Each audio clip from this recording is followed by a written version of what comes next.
Fats. Our biggest villain today is fats, whether it is on our plates or on the bodies of the models who do the catwalk. We all want skinny looking figures. I don't know again where that has come, because the international fashion body has banned 0 number models, but still it has not reached our youngsters, so we have many teenagers who are getting more and more anorexic. It's the culprit camouflage in our hero. We think fats, I don't want fats, but we don't realize it's actually our proteins which carry the fat with them. It's almost a case of a wolf inside a sheep's skin. Just to give you, butter is of course 100% fat. Your McDonald's double cheeseburger. Yeah, next time think 67% fat. It doesn't look fatty, but it does carry a whole load in it. You have whole cow's milk, 64%. Oh, Dr. Priya, but I have low fat milk. Low fat milk also gives you 35%. Yeah, your hot dog. The dog may not have that much meat, but 54%. But look at your spinach. Your spinach gives you only 14%. Your Wheaties breakfast cereal, though it is not the best thing, 8%. Your peas, 5%. Your green beans, 3.5%. And your whole baked potatoes, only 1%. So can you understand how the fat has crawled into your system inside all those lovely looking, meaty looking things that are on your plate? Yes. This fat or cholesterol is the #1 cause killer today of cardiac illnesses. I had one of my friends earlier who told me that she's losing her friend to a battle to cardiac illnesses. And believe me, those of you who think that, oh, we can give children cheese and butter and nothing is going to happen to them, the plaque formation or cholesterol deposition inside your coronaries and arteries start as early as age 6. So you need cholesterol for your brain, but cholesterol is available through every other thing. You don't have to give them dollops of butter and don't have to treat them on burgers. Happy Meal once in a while for that silly looking toy is okay, but don't let it be a staple thing, yeah? This, a lesser known fact for all my gentlemen friends here, and the young boys who are sitting there behind, a lesser known fact is that cholesterol deposited in the blood vessels of male genital leads to erectile dysfunction. Yes, because it is the same blood artery. Those small hair-like arteries which are on your heart are also in the male genitals. So if there is a less of supply, obviously there will be erectile dysfunction. So the fat just doesn't affect your heart, it affects so many important organs. Think about that. The journey of the animal protein, and this is dairy included. At the factory farms, I was talking to Dr. Art Ong and I said, I wish children really saw where their meat came from. Children, I think, are much more intelligent than adults. If they really saw how a cow is kept in a factory farm, she doesn't see sunlight, she's left there chomping at whatever, not even grass, the produce that they give, and producing what she's supposed to, and giving injections of antibiotics and hormones, children will at least stop eating. But most of the time our children don't know where this meat burger comes from. They just think that it came. Yes, I do take children's classes, and when I asked one of my class boys, so where do you get your rice from? Prompt came the reply, NTUC. Milk, where does it come from? From the carton. They have lost the connect, unlike Dr. Art Ong's students who are in connection. I used to run clinics for tribals where I have actually gone and done the transplantation. It is fun. It teaches you when you touch the soil. Yes, 18 years of practice, I have seen different kinds of patients.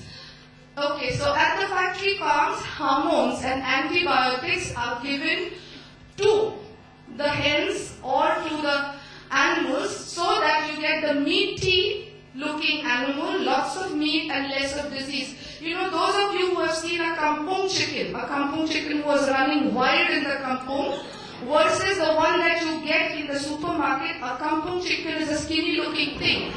Whereas that broiler or the factory chicken that you see is huge and almost tastes like blotting paper. Yes. So, in spite of that, every now and then you have a mad cow's disease. Yes, you have a bird flu. They give antibiotics, they give hormones, but yet there's a bird flu, yet there is a mad cow's disease, swine flu. Has anybody here heard of a vegetable flu?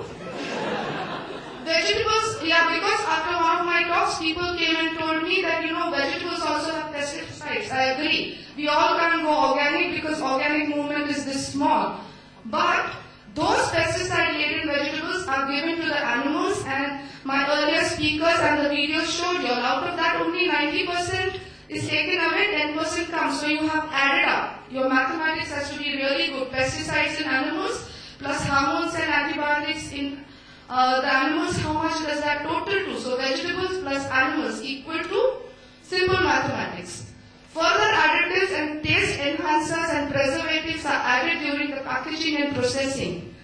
Yes, you get your sausage or your frankfurters. Do you know which kind of meat goes inside that and how much of taste enhancers are put into it? The monosodium glutamate, MSG, how much of that goes into it to make it tasty? Has anybody, this is a challenge, you keep a tomato or an apple and you feel like eating it. I'll keep a chicken here, just freshly cut. How many of you will be yum yum burger? It doesn't happen. Naturally, we do not feel attracted to the raw form of meat. It needs taste enhancers. Can you imagine, she had given earlier, Dr. Koo talked about the biodegradable and non-degradable waste, that is entire journey.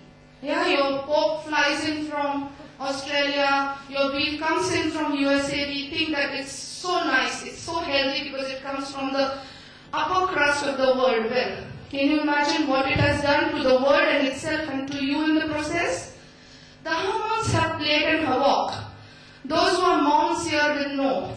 A generation back, my generation, the start of menses was 13, 14, 15. Today I get 8-year-old girls who get menses. Do you understand the tragedy? The mind is of a child, the body is of a teenager or of a puberty girl. There is hormones which is secreted, there is havoc which is going on. So these hormones that you add in the animals are obviously going to come into you. You're going to have early menses. And see your PMS. How many men here see the wife or the girlfriend suddenly becoming a beast few days before, or if she suddenly starts losing temper or starts crying for nothing or no rhyme or reason, that is known as premenstrual syndrome. Yeah, you suddenly feel that what's wrong with me, the world, nobody cares for me. Suddenly. Well, that is again a hormonal change, and that is thanks to the hormones that we feed our animals which come into us. Increasing infertility, lovers, grows, God knows what all is being done to increase the population rate, but it will not happen until and unless the fertility inherent in a human being goes up. And one of the causes is this. Like the previous talk said, the answer is not with the doctors. The answer is what you put into yourself. To some extent, ovarian and breast cancers, believe me, there's a huge body of research on this. China traditionally did not have milk in its diet, and breast cancer rates were low. From the time China has adopted the Western way of living and eating, breast cancer rates have gone up. And this is not my study, it is Professor Campbell's cancer studies. Those of you who are interested, there's a lovely book called China Study. Go through it, it gives you enough evidence.